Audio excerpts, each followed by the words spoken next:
David sat in his small apartment, staring at the $10 bill in his wallet.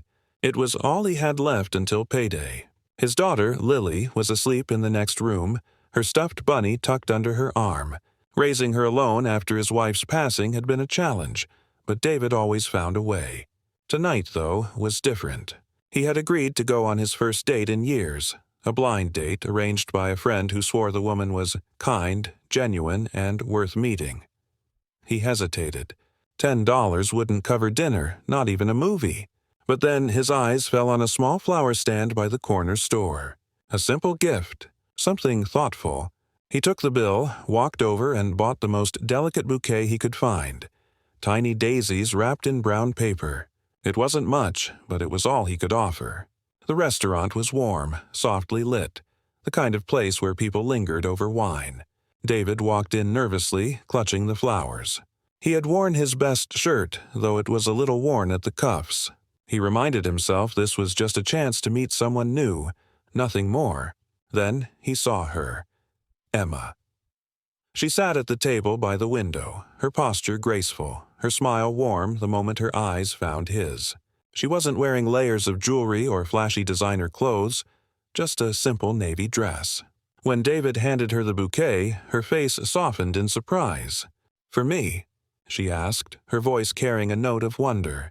He nodded, suddenly self-conscious. I thought you might like flowers." She cradled them like they were priceless. "No one's brought me flowers in a very long time." The evening unfolded with unexpected ease. They laughed, shared stories, and found themselves leaning in as though the rest of the room had faded away. David spoke of Lily, how she loved bedtime stories, how she was his whole world. Emma listened, not with polite nods but with genuine interest. Halfway through dinner, the waiter returned. "Your check has already been taken care of, sir," he said, nodding toward Emma. David's cheeks flushed. "Wait, you paid?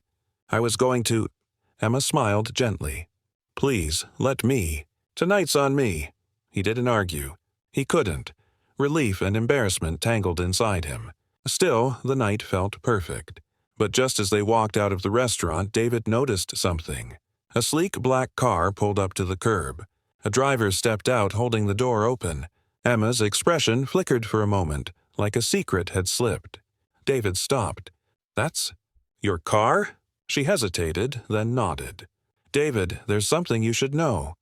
The words came out like a confession. She wasn't just Emma.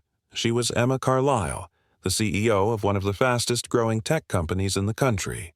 A woman worth millions, maybe more. The world knew her as a powerhouse executive.